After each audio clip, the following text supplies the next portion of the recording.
Hi there, it's Ingrid. Welcome to the Creative Stencils and Mediums class. What you see here is a Gelli Arts printing plate. So we're going to talk a little bit about creating monoprints today. Monoprinting is basically printing that you can only do one time. Monoprints can be everything from complex, different layered prints, as you see here, to something that looks quite simple, looks like it's just a stencil, but in actuality, it's the negative. A Gelli plate comes in this package. Keep the original packaging. It is meant for you to use as storage. It's a great way to make sure that your plate remains nice and flat and is also protected. Gelli plates come in a wide variety of sizes. I chose a 6x6 because the majority of my personal stencils are card size, but after playing with it, I could definitely see the allure of having an 8x10, and I now want big stencils. It has two plastic sheets on the front and the back. You're going to want to keep those as well. And over time, your Gelli plate is going to start to get a little cloudy. As you can see, mine also has kind of taken a kind of a bluish green tone and is starting to get a little cloudy. That's normal. And primarily what you're going to do is you're going to want to use this on a non-porous surface that is flat and hard. So I've got my craft sheet that I'm going to use today, and I also have a couple of other tools that I need. I have a basic rubber brayer. Mine is quite stained, as you can see, so I've gone ahead and dedicated this one to acrylics, because with the gel printing plate you're going to want to use acrylic paints. That's your best medium to use for great results. You can use dye-based inks, but they can leach into the plate and stain it, so as long as you don't mind it being stained, you can go ahead and use that. The only medium that doesn't really work are watercolors. They beat up a little too much. Now, the Gelli plate is wiggly and jiggly and it's all sorts of fun. It takes a little getting used to, but once you get going, I guarantee you, you will not be able to stop. You can make cool creations like this. You know, this is several different layers of blue and then some ochre paint on top of that, and that's actually 3 different layers of paint and textures.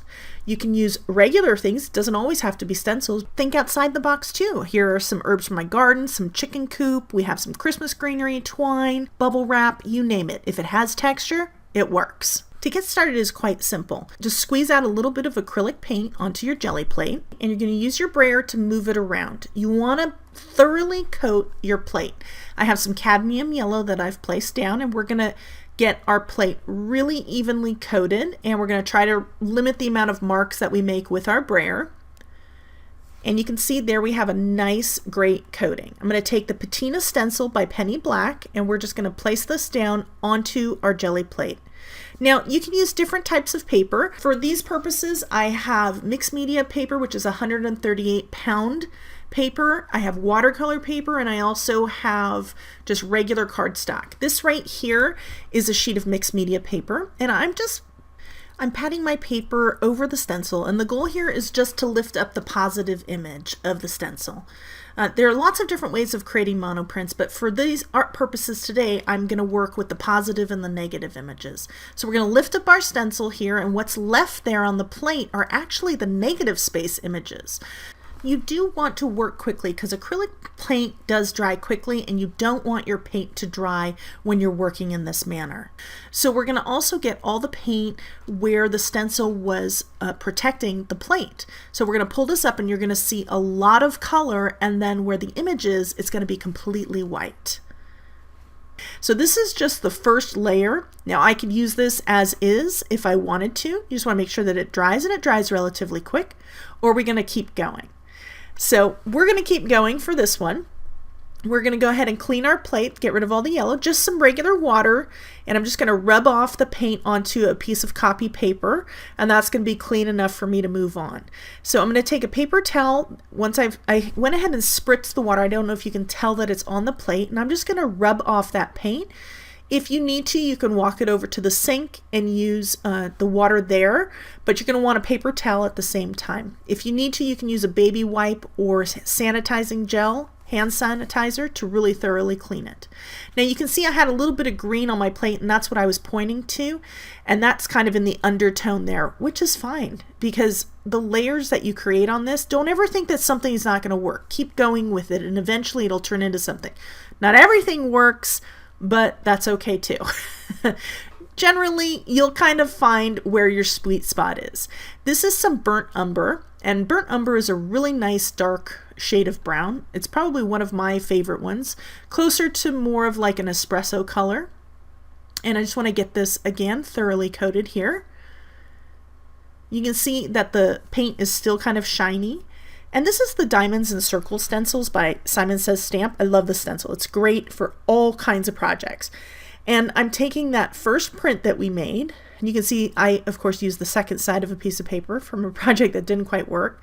And I'm just lightly touching it in spots. I'm not rubbing it down hard because I just want a little bit to pull up. And there you go. That is a monoprint. Pretty cool. I love that.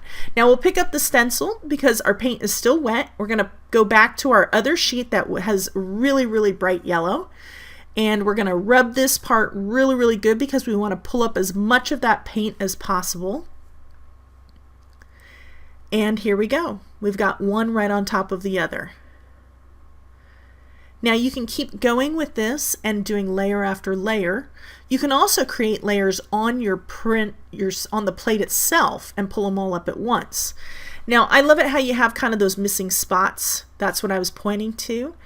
And I love how these turn out. They're so totally different. And of course, you know, I actually made a lot of cards, but I'm not going to show you every single card that I made, but I do have one with the print that we used to the left. You can really see the flowers on that, and I love kind of, it looks like I'm looking through a lattice fence.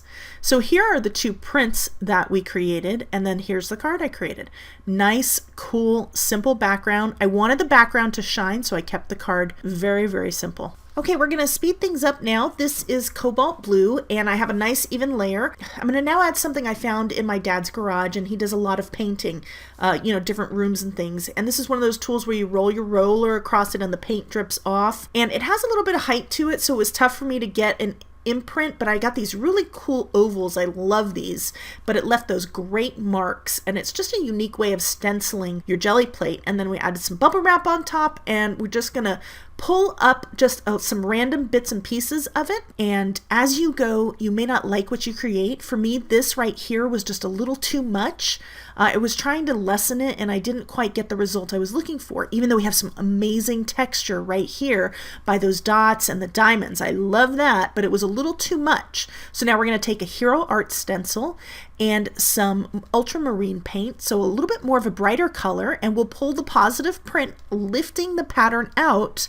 And what we end up with is this negative image that's just amazing. I mean, look at that positive print. The positive print is beautiful. But the negative one left over with the paint over that amazing texture, the two combine really into something special. So this is really what monoprinting is all about, creating one unique and original print.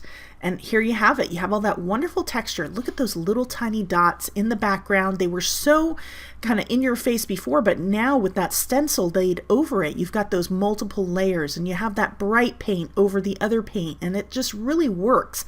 The diamonds kind of shine through just right. So here's the positive print, but I'm really digging the negative print. Here they are side by side, and we're going to turn the right one into a card right now. I'm actually making cards out of all of these, but look at how beautiful that is, and you want that to shine. That's the star. So just a very simple greeting and a couple sequins. Next up, we're going to work with multiple colors, and here I have some ultramarine blue, and I'm putting down some cerulean blue. Now I did put down a little too much paint, so I'm getting the spread out, and my stencil that I'm going to use is not quite 6 inches, so I'm not going end to end here. And you can see that I didn't need everything to be perfect. Some spots are darker, some are lighter. We added a little bit of the bubble wrap, very lightly tapped the back, adding down the large winter snowflake stencil by Memory Box. Going to pull the positive print here. This is regular cardstock now, and this is going to be a great clean and simple card. There's just some simple snowflakes. Now we're going to add another piece of cardstock, and we're going to pull that negative print. We're going to add a piece of copy paper over the top, and we're going to burnish the backside to really get a good impression. Now, because I had so much paint, the stencil moved around a little. look at what this does. It creates some very interesting texture. See how those little tiny kind of bubbles, they almost look like little tiny micro snowflakes mixed in with the snowflakes. It worked really well on this project, and it kind of created some character and texture. I also love the mixtures of the blues. It's not just one-dimensional. You have that depth and variation in the sky as well. I love how the end result of this project turned out, and here you have your prints side by side. Really nice, perfect for a clean and simple card on the left. We're going to make a card out of the one on the right, and look at that, paired with the matching dies from Bringing on the Snowflakes and A Snowy Saying from the Stamp of Approval Holiday Collection. Love that card. It really worked. Now onto our final project here. We're going to do quite a bit of layering this one, and I've started off with a layer of cobalt blue acrylic paint. This is the fan stencil by My Favorite Things. I'm going to pull a little bit of a positive and negative print here. So you can see we've got quite a bit of color on that one, and here comes our negative. We're using regular cardstock for this one as well, and we're going to do a little bit more layering for our mono print here. And we've got quite a bit of color on that one. We're going to place them both off to the side. I'm going to add some burnt umber, and notice I didn't really clean my Gelli plate, and that's okay. So we have a little bit of excess dried paint on the edges. That's going to work actually to our advantage here. We're going to add a little bit of material, again, found in my dad's garage. It worked as a great stencil. Look at that wonderful texture that I was able to not only pull up in a positive, but actually lay down for the negative. Lightly tap a little bit of bubble wrap as well for a little bit more depth. And look at that. I love this texture. I'm going to pull that up, and so we have quite a bit of burnt umber over. This is actually the negative over the positive. Notice that we also have a couple there from the bubble wrap that I threw in there. And now we're going to use some phthalo blue, and this is a really dark shade of blue, but I want to take it to a different level, a little bit darker. So I'm going to add a little bit of burnt umber to it and just kind of mix it on my Gelli plate. I don't need to worry about doing that off camera. And then we're going to add that circles and diamond stencil from Simon Says Stamp again, and pull a little bit of a positive. And by tapping some of that positive image off, you're actually allowing the negative to really shine through and those layers underneath to come through. I love the depth and the darkness of this, and that's really what I was going for. I was kind of going for more of a masculine look, and look at that. I mean, it's amazing texture. There's really so many cool things that you can do with these mono prints. Well, here you see, this is our final mono print. I love the depth and texture that this has. And then here is the original negative with the second positive, and then here's just the two positives on their own. I mean, you've got 4 great backgrounds to use for projects just from pulling one mono print. Just a very simple greeting, a little stripe in the back, neutral colors, and you've got a wonderful masculine card. Here you have a few more examples. These were pulled off as one mono print from the Gelli plate, allowing the layers to dry in between. We're going to create something with the one on the left. Here's the first card. This is the small strip after I cut down the main portion for this card. Great masculine cards. Love that phthalo green mixed with the umber and some white. So thanks for joining me. I hope you enjoyed learning how to use some stencils and some acrylic paints with your Gelli plate. Look forward to seeing what you create. Bye-bye.